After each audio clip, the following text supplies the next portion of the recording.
ಇವತ್ತು ಆದಿಜಾಂಬ ಜನಸಂಘ ಬೆಂಗಳೂರು ಪೂರ್ವ ತಾಲೂಕು ಸಮಿತಿ ವತಿಯಿಂದ ಇವತ್ತು ನಮ್ಮ ಕರ್ನಾಟಕ ರಾಜ್ಯದಲ್ಲಿ ನಡೀತಿರುವಂತಹ ವಿದ್ಯಮಾನಗಳನ್ನ ನಾವು ನೋಡ್ಬೋದು. ಒಳ ಮೀಸಲಾತಿ ಹಂಚಿಕೆಯಾಗೋದ್ರಲ್ಲಿ ಬಹು ಕಾರಣವಾಗಿರುವಂತಹ ಪರಿಶಿಷ್ಟ ಜಾತಿ ಮತ್ತು 101 ಜಾತಿಗಳಿಗೂ ನ್ಯಾಯ ಸಿಗಬೇಕು ಅನ್ನೋದು ನಮ್ಮ ಒಕ್ಕೂಟದ ಬೇಡಿಕೆ ಆಗಿರ್ತದೆ.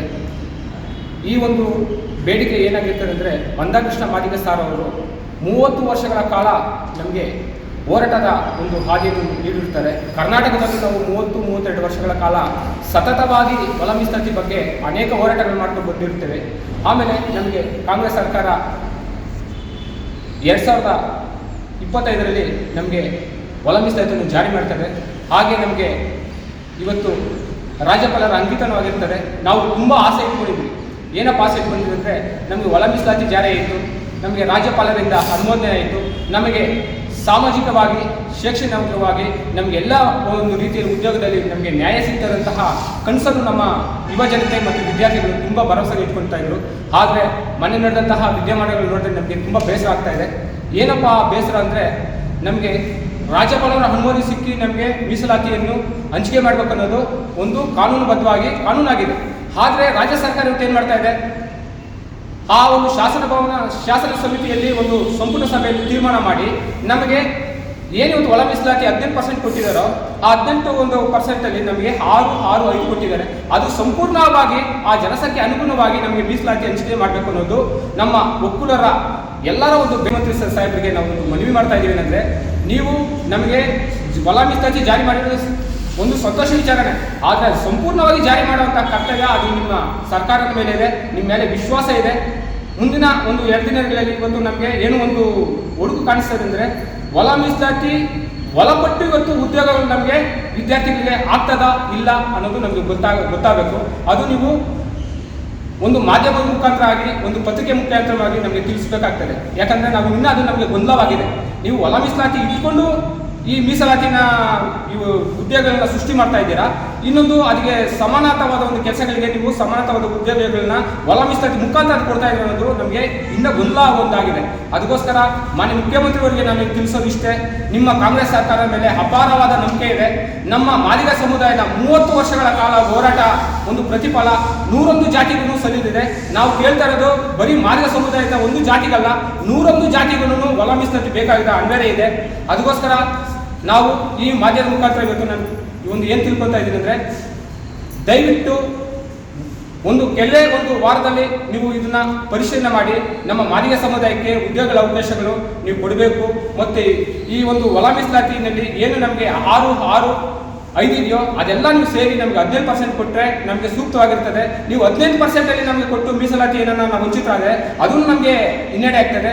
ಆದ ಕಾರಣ ನಾವು ಈ ಒಂದು ಆದಿಜಾಂಬ ಜನಸಂಘದ ಮುಖಾಂತರ ಇಡೀ ಒಂದು ರಾಜ್ಯ ವ್ಯಾಪ್ತಿಯಲ್ಲಿ ನಾವೆಲ್ಲ ಮಾದಿಗ ಸಮುದಾಯದವರು ಒಟ್ಟಿಗಾಗಿ ಎಲ್ಲ ಒಕ್ಕೂಟದ ಸಂಘಟನೆ ಒಕ್ಕೂಟದಿಂದ ನಾವು ಮುಂದಿನ ದಿನಗಳಲ್ಲಿ ನಮ್ಮ ಬಹು ಬೇಡಿಕೆ ದಿನ ಇದೇನನ್ನ ಹಿಡಿದೇ ಹೋದರೆ ನಾವು ಒಂದು ಉಗ್ರ ಹೋರಾಟವನ್ನು ಮಾಡೋಕ್ಕೆ ನಾವೆಲ್ಲ ರೀತಿಯಾದ ಸಜ್ಜಾಗಿದ್ದೀವಿ.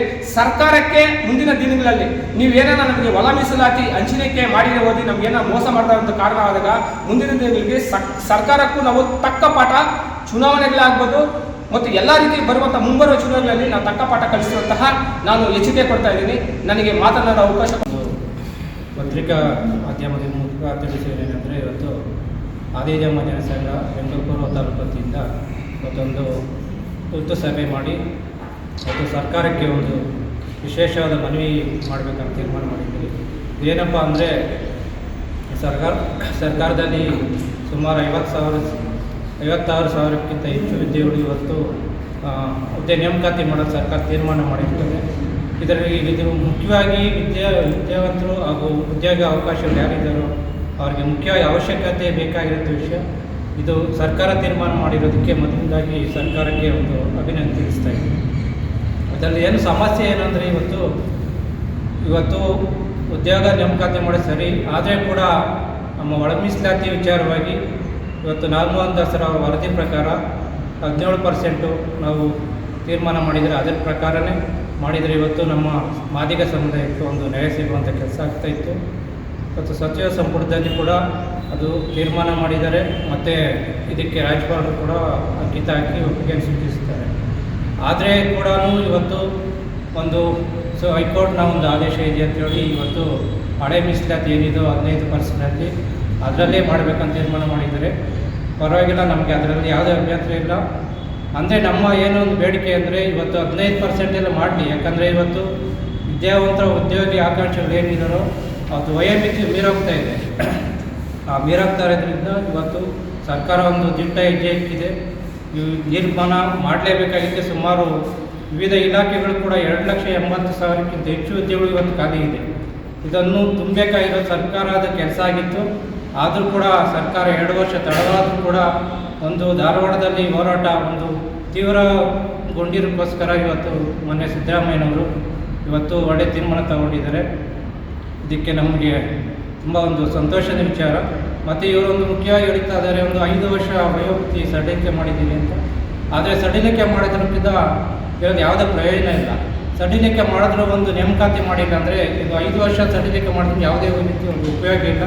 ಇವತ್ತೇನು 2,80,000 ಹುದ್ದೆಗಳಿದೆ, ಇದು ಹಂತವಾಗಿ ಭರ್ತಿ ಮಾಡಬೇಕು.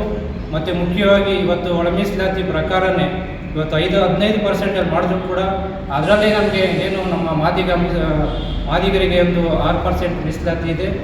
ಆ ಮೀಸಲಾತಿಯಲ್ಲೇ ನೇಮಕ ಮಾಡಿದ್ರೆ ನಮ್ಮ ಸಮುದಾಯಕ್ಕೆ ಮುಂದಿನ ಅವಕಾಶ ಸಿಗ್ತದೆ. ಇದೊಂದು ನಮ್ಮ ಮುಖ್ಯವಾದ ಬೇಡಿಕೆ.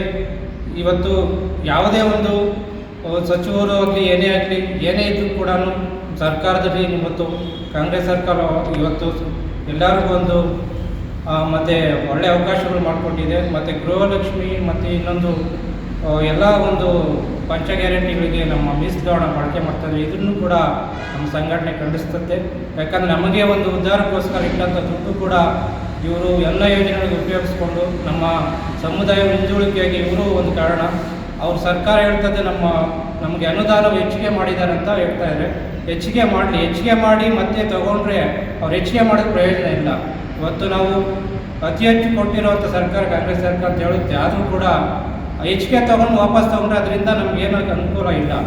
ಹೆಚ್ಚಿಗೆ ಮಾಡಿದ್ರೆ ಅದೇ ದುಡ್ಡನ್ನು ನಾವು ಅಭಿವೃದ್ಧಿಗೆ ಉಪಯೋಗಿಸ್ಬೇಕು. ಉಪಯೋಗಿಸಿದ ಮಾತ್ರ ಕೂಡ ನಮ್ಮ ಸಾಧ್ಯ ಮುಖಾಂತರ ಒಂದು ನಮ್ಮ ಸರ್ಕಾರಕ್ಕೆ ಒಂದು ಮನವಿ ಹಾಗೂ ಎಚ್ಚರಿಕೆ ಎರಡೂ ಕೊಡುತ್ತಾ ಇದ್ದೀನಿ. ಈಗೇನು ಇದೇ ತಿಂಗಳು 30 ದಿನ ಒಳಗಡೆ ನಾವು ನೇಮಕಾತಿ ಆದೇಶ ಮಾಡ್ತೀನಿ ಅಂತ ಮಾನ್ಯ MB ಪಾಟೀಲ್ ಸರ್ ಹೇಳಿದ್ದಾರೆ, ಕಾನೂನು ಸಚಿವರು. ಅದೇ ರೀತಿ ಆ ನೇಮಕಾತಿ ಮಾಡೋದ್ರ ಜೊತೆಯಲ್ಲಿ ಒಳ ಮೀಸಲಾತಿ ಆ 15% ನಮಗೆ ಒಂದು ಒಳ ಮೀಸಲಾತಿ ಕಲ್ಪಿಸಿ ನಮಗೆ 6% ಕೊಡಬೇಕಂತ ಈ ಮೂಲಕ ಸರ್ಕಾರಕ್ಕೆ ಒಂದು ಮನವಿ. ಇದೇನಾದರೂ ಇದೇ ರೀತಿ ಮುಂದುವರೆದ್ರೆ ಇಡೀ ರಾಜ್ಯಾದ್ಯಂತ ನಮ್ಮ ಸಂಘಟನೆಯು ಈ ಸರ್ಕಾರ ವಿರುದ್ಧ ಒಂದು ದಂಗೆ ಹೇಳುತ್ತದೆ.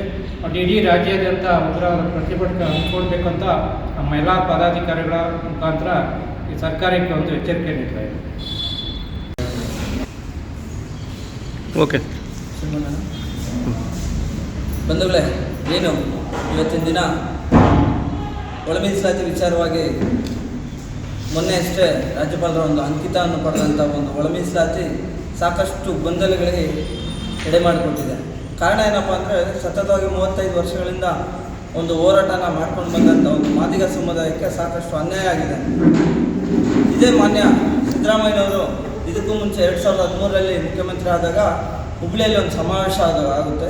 ಅಂಥ ಒಂದು ಸಂದರ್ಭದಲ್ಲಿ ಸಾಕಷ್ಟು ಜನ ಪ್ರಾಣ ತ್ಯಾಗ ಮಾಡ್ತಾರೆ ಒಳ ಮೀಸಲಾತಿಗೋಸ್ಕರ, ಹೋರಾಟಕ್ಕೋಸ್ಕರ. ಅಂದರೆ ಮಾದಿಗ ಸಮುದಾಯದ ಒಂದು ಯುವಕರ ಉದ್ಯೋಗಕ್ಕಾಗಿ, ಅಂದರೆ ಅವರ ಶೈಕ್ಷಣಿಕವಾಗಿ, ಆರ್ಥಿಕವಾಗಿ, ರಾಜಕೀಯವಾಗಿ ಎಲ್ಲ ರಂಗಗಳಲ್ಲೂ ಮಾದಿಗ ಸಮುದಾಯದ ಯುವಕರು ನಾವು ಮುಂದೆ ಬರಬೇಕು, ಏಳಿಗೆಯನ್ನು ಹೊಂದಬೇಕು, ಅಭಿವೃದ್ಧಿ ಹೊಂದಬೇಕಂತ ಸಾಕಷ್ಟು ಜನ ಒಳ ಮೀಸಲಾತಿಗೆ ಪ್ರಾಣವನ್ನು ತ್ಯಾಗ ಮಾಡ್ತಾರೆ. ಆವತ್ತಿನ ದಿನ ಮಾನ್ಯ ಸಿದ್ದರಾಮಯ್ಯನವರು ಒಂದು ಒಳ ಮೀಸಲಾತಿಯನ್ನು ಜಾರಿ ಮಾಡ್ತೀವಿ ಅಂತ ಹೇಳ್ತಾರೆ. ತದನಂತರ BJP ಸರ್ಕಾರ ಬರುತ್ತೆ. ಆ BJP ಸರ್ಕಾರ ಸಹ ಮಾದಿಗ ಸಮುದಾಯಕ್ಕೆ ಅನ್ಯಾಯ ಮಾಡಿಕೊಂಡೇ ಬಂದಿರುತ್ತೆ.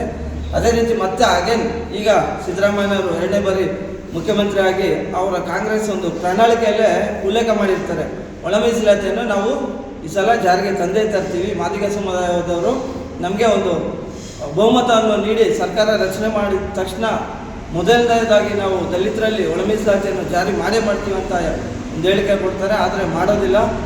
ಗೆದ್ದಾದ ನಂತರ 1-2 ದಿನಗಳಲ್ಲಿ ಕಾನೂನುಗಳ ಒಂದು ತೊಡಕಿದೆ ಅಂತ ಹೇಳ್ತಾರೆ. ಆ ಕಾನೂನು ತೊಡಕನ್ನು ಆಗಸ್ಟ್ 1ನೇ ತಾರೀಕು 2025ರಂದು ಸುಪ್ರೀಂ ಕೋರ್ಟು ಕ್ಲಿಯರ್ ಕಟ್ಟಾಗಿ ಹೇಳುತ್ತೆ, ಯಾವುದೇ ರೀತಿಯಲ್ಲಿ ಕಾನೂನು ತೊಡಕುಗಳಿಲ್ಲ, ರಾಜ್ಯ ಸರ್ಕಾರಕ್ಕೆ ಸಂಪೂರ್ಣವಾದ ಒಂದು ಅಧಿಕಾರ ಇದೆ, ಯಾವುದೇ ರೀತಿಯ ಕಾನೂನು ತೊಡಕುಗಳಿಲ್ಲ, ನೀವು ಮಾಡ್ಬೋದು ಅಂತ ಒಳ ಮೀಸಲಾತಿನ 1 ವರ್ಷ ಆಗಿದ್ದರೂ ಸಹ ಕಾಂಗ್ರೆಸ್ ಸರ್ಕಾರ ಒಳ ಮೀಸಲಾತಿಯನ್ನು ಕೊಡೋದ್ರಲ್ಲಿ ಮೀನಾಮೇಷ ಎಣಿಸ್ತಾ ಬಂದಿದೆ. ಧಾರವಾಡದಲ್ಲಿ ಒಂದು ವಿದ್ಯಾರ್ಥಿಗಳ ಒಂದು ನಿರುದ್ಯೋಗಿ ಯುವಕರ ಒಂದು ಒತ್ತಡಕ್ಕೆ ಮಣಿದು ಈಗ ತರಾತುರಿಯಲ್ಲಿ ಇವರು ಒಳ ಮೀಸಲಾತಿಯನ್ನು ಜಾರಿ ಮಾಡ್ತೀವಿ ಅಂತ ಹೇಳ್ತಾರೆ. ಒಂದು ಕಡೆ ಆ ರೀತಿಯ ಒಂದು ಹೇಳಿಕೆ ಕೊಟ್ಟರೆ, ಇನ್ನೊಂದು ಕಡೆ ಅದರ ಎರಡನೇ ಮುಖವಾಗಿ 56 ಅಲ್ಲ 50% ರಿಸರ್ವೇಷನ್ ಕೊಡ್ತೀವಿ ಅಂದರೆ, ಹಾಗಾದರೆ ಈ 50% ಏನಾದರೂ ಒಳ ಮೀಸಲಾತಿ ಬಂದರೆ ಅದರಲ್ಲಿ ಮಾದಿಗ ಸಮುದಾಯಕ್ಕೆ ಅನ್ಯಾಯ ಆಗುತ್ತೆ. ಅಂದರೆ ಒಳ ಮೀಸಲಾತಿ ಸಂಪೂರ್ಣವಾಗಿ ಜಾರಿಗೆ ಆಗೋದಿಲ್ಲ ಅಂತ ಪ್ರತಿಯೊಬ್ಬರಿಗೂ ಗೊತ್ತಿದ್ರೂ ಸಹ ಇವರು ಹಿಂದೆ ಅಂದರೆ ತೆರೆಮರೆಯಲ್ಲಿ ಇವರು ಒಳ ಮೀಸಲಾತಿಯನ್ನು ತರಾತುರಿಯಲ್ಲಿ ಒಂದು ಮಾಡುವಂಥ ಹುನ್ನಾರನ್ನು ನಡೆಸ್ತಾ ಇದೆ. ನಾನು ಮೊನ್ನೆ ಸಿದ್ದರಾಮಯ್ಯನವ್ರಿಗೆ ಈ ಮೂಲಕ ಎಚ್ಚರಿಕೆ ಕೊಡೋದೇನಪ್ಪ ಅಂದರೆ, ನೀವೇನಾದರೂ ಈ ಸಲ ಮತ್ತೆ ಮಾದಿಗ ಸಮುದಾಯಕ್ಕೆ ಒಳ ಮೀಸಲಾತಿ ವಿಚಾರದಲ್ಲಿ ಏನಾದರೂ ದ್ರೋಹ ಬಗೆದ್ರೆ ಇಲ್ಲೇ ಪ್ರತಿ ಜಿಲ್ಲೆಗಳಲ್ಲೂ, ಕರ್ನಾಟಕದ ಪ್ರತಿ 30 ಜಿಲ್ಲೆಗಳಲ್ಲೂ